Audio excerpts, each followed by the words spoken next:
Merci. Au premier accès, on nous demande un mot de passe. Nous allons insérer le mot de passe. Qu'est-ce qu'on constate? Ensuite, on voit que l'application va charger.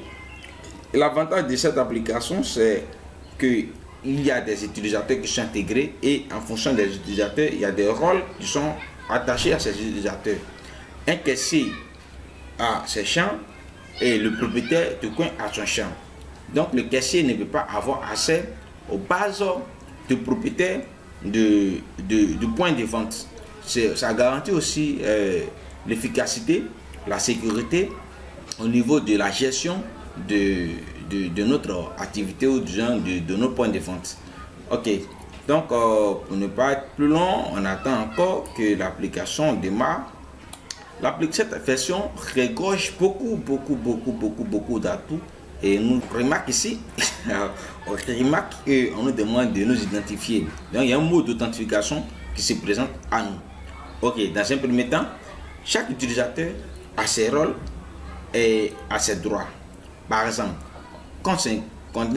lorsqu'on se connecte simplement sur l'invité, quels sont les droits de l'invité? Nous constatons que l'invité a le droit d'accès au menu. Donc, il peut visualiser le menu. On voit aussi, on nous dit qu'il n'a pas accès au niveau du point de vente Mobile Money. On revient encore sur, il n'a pas accès aussi à ces différents services.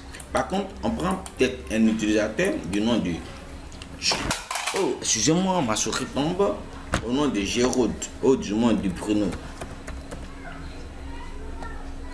On constate que Bruno est le propriétaire du point de vente. Donc, qu'est-ce qui se passe quand Bruno s'authentifie? On nous dit que Bruno est connecté. En ce moment, on repart. On voit que Bruno a accès à quoi? Non seulement il a accès au menu, il a accès au gestionnaire du point de vente Orange Money, il a accès à l'interface MTN, il a accès à l'interface Move, il a accès à l'interface commission, parce que c'est ici la commission se calcule automatiquement. En plus de la commission, il a accès à la comptabilité et pour finir, il a accès encore au service requête. Vous voyez un peu? Voilà, nous allons vous faire part un peu de ça. Merci. On revient encore, on prend un exemple. Peut-être un certain Géraud se connecte, il met son mot de passe. Ok, on a connecté en tant que Géraud. Quels sont les accès de Géraud? On vient ici. Géraud a accès à quoi? L'interface Orange, il a accès à l'interface Move, il a accès à l'interface MTN. Est-ce que Géraud a accès à l'interface? Non, on nous dit qu'il n'a pas accès à l'interface commission, non, mais l'accès interdit. Voici un peu la particularité un peu de...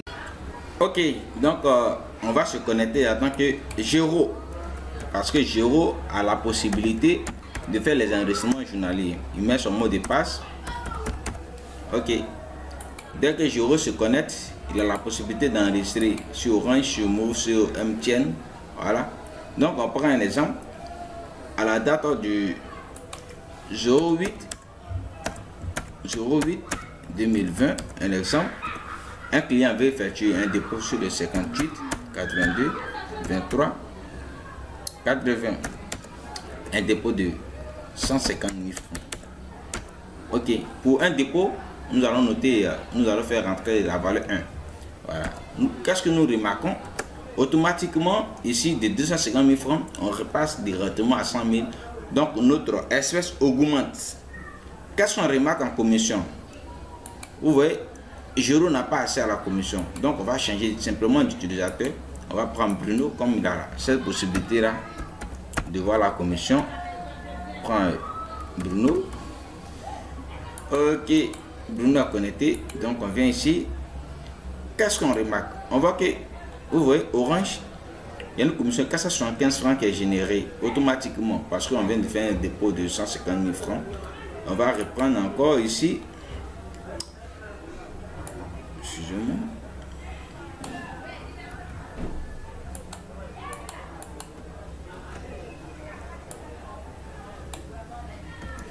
Ok, donc on prend un autre client qui vient sur le 57, 58, 58, 58.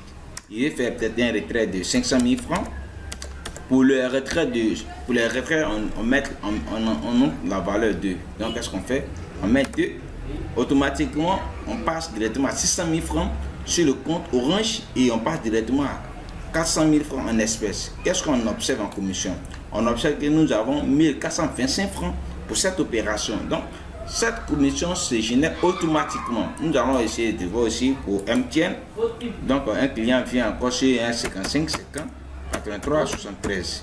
Je prends ici, qu'est-ce qu'il remarque? Il met peut-être un 250 000 francs. Ok. Il fait quoi? Un dépôt. Automatiquement, notre espèce augmente et le solde de MTN diminue. On passe automatiquement à 50 000 francs. Combien on gagne directement pour cette transaction? On voit, nous avons 750 francs. Pour bien voir, je vais ramener ça à la page, à la première étape. Ok. Ok. Donc, qu'est-ce que je remarque comme commission? J'ai 750 francs pour cette opération.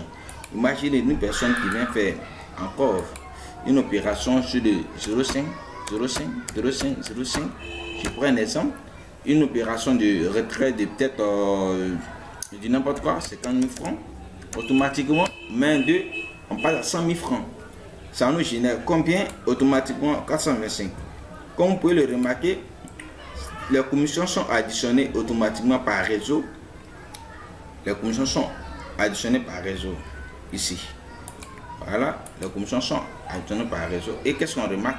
Dans la totalité de la commission qui se génère ici, on va prendre un client Move qui vient faire peut-être un retrait de 600 000 francs. Je tape. Ok. On voit que quoi? On a plus grand en espèces parce que tout ce qu'on avait, ça a été mis ici. Qu'est-ce qu'on remarque? On a 455 francs, 450 francs autant pour moi sur Orange. Et il faut quand même noter que j'oubliais une chose. Quand on commence avec un fonds de commerce. Donc voici les fonds de commerce qui est là. Quel que soit toutes nos transactions, nos fonds de commerce demeurent intacts. Vous voyez, rien n'a changé. Ça veut dire qu'il n'y a pas eu de soucis à ce niveau. Maintenant, si un client vient faire, comme on appelle ça, un dépôt de peut-être 300 000 francs. Un dépôt de 300 000 francs. Un client fait un dépôt de 300 000 francs. 300 000. Voilà, il fait un dépôt de 300 000. On voit que ça diminue. Et qu'est-ce qu'on constate en commission? On voit que les 300 000 francs nous donnent 950 francs. 950 francs, toujours au niveau de la commission, on a quoi? Notre 1 400 000 avec lequel on a commencé. Mais imaginez si la personne ne nous donne pas cette somme. Vous voyez, notre commission qui est ici, la vérification du fonds de commerce est égale au fonds de commerce initial, plus au fonds de commerce, ou plus aux commissions totales. Donc les deux sont identiques. Maintenant, si il arrive que cette personne ne nous donne pas cette somme, on va simplement enregistrer ça en crédit. Donc on met les 300 000 francs ici. Ok. Dès l'instant où on enregistre en crédit, on revient voir au niveau de nos fonds de commerce, on nous dit que on passe maintenant à 1 100 000 francs. Les 1 100 000 francs. On voit qu'il y a un souci. Qu'est-ce qu'on remarque? On a quoi ici? Un crédit. Donc c'est tout à fait normal. Donc notre fonds de commerce initial a constaté une réduction ici de pratiquement de 300 000 francs. Donc cette partie aussi nous permet d'avoir une visibilité réelle sur tous nos mouvements, tous les mouvements qui sont effectués dans nos points de vente. Merci. Égal à cette valeur d'espèce. Voilà, donc à la fin du service, je constate que peut-être il y a 15 billets de 10 000, automatiquement, ça me fait 150 000. Je n'ai plus à calculer moi-même. Voilà, au lieu de faire 1, 2, 3, 4, 5, 10 000, 20 000, 30 000, bon, je n'ai plus à calculer ça. Donc il met 15 simplement et ça me donne la somme que cela représente. Il y a 20 billets de 5 000, ça me donne 150 000, 100 000. Non, ça c'est les choses que moi je ne calcule plus. Hein. Voilà, je ne fais juste qu'entrer des données. Voilà, et puis 10 billets de 2000. Bon, je vais, pour ne pas trop, peut-être 5 billets de 2000. Voilà, 5 billets de 1000 francs. 20 billets de 500 ou du moins 5 billets de 500. Voilà. Voilà. Combien de pièces de 200 francs, n'importe quoi. 3 pièces et 9 pièces de 100 francs. 8 pièces de 25. Et vous voyez, à chaque entrée, il se change. Voilà, ça change automatiquement. Voilà, c'est un peu ça. Vous savez, nous, on n'a pas à calculer quoi que ce soit. Les calculs se font automatiquement. Et cette somme représentera l'espèce que nous avons sur nous. Voilà, si ça n'est pas égal, si ce n'est pas égal à l'espèce qu'on devrait avoir, ils vont vous dire, il manque telle valeur. Voilà, c'est simple. Il manque telle valeur. Dans le cas contraire, si ça doit être égal, il prend 25. Voilà, donc si ça doit être égal, il met peut-être 12 ici. Bien, 20 ici. 15. Voilà, donc il met 4 ici. Dès l'instant qu'il met 4, vous verrez que je n'ai pas de dette. Et quand c'est comme ça, ma journée est au top parce que je n'ai pas réalisé de perte. Un peu, je n'ai pas réalisé de perte. Et c'est déjà bien pour la journée. Voilà. C'est-à-dire que l'espèce que j'ai ici est égale à l'espèce que je devrais avoir. Voilà, de façon théorique ou pratique, disons. Voilà, donc l'espèce pratique que j'ai ici est égale à l'espèce, voilà, que le programme m'a démontré que je devais avoir. Voilà. Merci bien. Ok.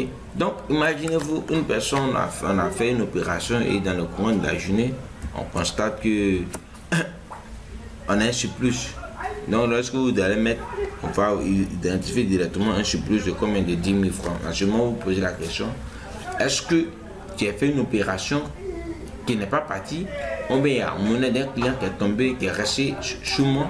Voilà, donc voilà, quand c'est comme ça, vous ne pouvez pas, vous ne prenez pas l'argent directement du client, vous mettez ça en réserve, voilà, sur une certaine période pour voir un peu, voilà, tout le problème se situe. Voilà, c'est un peu ça l'objectif. Ok, donc voilà pour les états de compte, ou disons pour la comptabilité. Ça nous permet de faciliter nos manières de compter, de calculer notre argent en fin de service. Voilà, ça nous permet ainsi de gagner en temps. Voilà, ça nous permet de gagner en temps et de passer à d'autres choses. Ok, c'est un peu ça pour résumer un peu l'utilité de cette application. Bon, nous allons passer maintenant au dernier service qui est service de requête. Ça, c'est juste un service qui nous permet d'enregistrer toutes les informations en cas d'erreur. Par exemple, si un client vient aujourd'hui, que tu as effectué une opération, si c'est trouvé que soit tu t'es trompé ou c'est le client qui s'est trompé, c'est simple, on ne panique pas. On appelle le service habilité à gérer les réclamations. Et lorsque nous allons échanger, ils vont nous demander certaines informations telles que le jour, c'est-à-dire la date de l'opération, l'heure si possible, voilà, le numéro erroné, voilà, et le numéro correct. Voilà. Dès l'instant qu'on nous demande le numéro erroné et que toutes les informations sont avérées, et nous enverrons un message dans lequel figurera l'idée de réclamation. Donc, l'idée de réclamation, vous notez simplement. Voilà, dans l'idée de réclamation. Et après ça, vous maintenant à votre niveau, vous enregistrez l'heure à laquelle la réclamation a été enregistrée. Ça vous permettra de voir un peu, voilà, de suivre plus ou moins vos réclamations. Et le jour où vous devez appeler à l'agence, où vous serez en mesure de les orienter sur la date, l'heure à laquelle la réclamation a été lancée. Ok, merci. Donc ici cette partie c'est juste le numéro de client que on doit enregistrer. On enregistre un numéro de client, c'est-à-dire que si le client venait que s'est trompé, on met lui son numéro. Le jour n'est pas là que le traitement a été ok, ça a été traité avec succès. Nous sommes dans l'obligation d'appeler le client pour dire bonjour monsieur, bonjour madame, votre opération s'est effectuée avec votre réclamation s'est effectuée avec succès. Nous vous prions de vous rendre dans notre agence pour pouvoir récupérer votre argent. Voilà. Donc, si on a le numéro du client, ça sera vraiment l'idéal. Donc, il est toujours intéressant d'enregistrer le numéro de client. Et cette partie représente quoi? Cette partie-là représente plus ou moins l'état. Voilà. Quels seront les états de nos réclamations? C'est-à-dire qu'à l'instant T, il a fait un dépôt par erreur. Voilà, il lance la réclamation. Sur le champ, ça ne sera pas traité, ou du moins, ça sera enregistré pour que ça soit traité. Donc, à ce moment, on tape une valeur -1 pour dire notre réclamation est en cours de traitement. Ouais. Au cas où, voilà, quelques heures après, on nous appelle pour dire que la réclamation s'effectue avec succès. Nous tapons 1. À ce moment, nous enregistrons pour dire à cette date, il y a des réclamations qui ont été traitées avec succès. Dans le cas contraire, si l'argent a été disposé par le destinataire, alors on vous dira que les fonds sont disposés par le destinataire. Simplement, c'est-à-dire vous, à ce moment-là, vous ne serez pas en mesure de rentrer en contact avec vos fonds. Ça, c'est pour rentrer maintenant dans toute procédure pour voir dans quelle mesure vous pouvez récupérer votre argent. Voilà. Maintenant, si votre réclamation fait 3 jours avant que vous ne soyez satisfait, vous attendez le 3e jour, vous mettez simplement la date à laquelle votre réclamation a été traitée. Quand c'est comme ça, vous voyez un peu la cadence, mais le temps de latence qui vous permettra, vous aurez une visibilité sur combien de temps ça dure pour que vos requêtes soient traitées. Voilà, c'est juste un peu ça.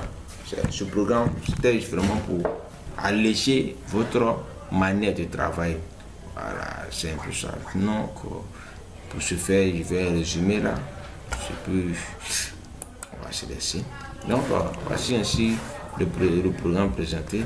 Et si vous avez d'éventuelles suggestions, je serai toujours à l'écoute et disponible pour vous. Voilà, il y a mon contact qui est à l'intérieur de ce programme. Pour tous ceux qui seront intéressés, vous serez en mesure de m'appeler au 58 82 23 80. Et merci. Bonne soirée à nous.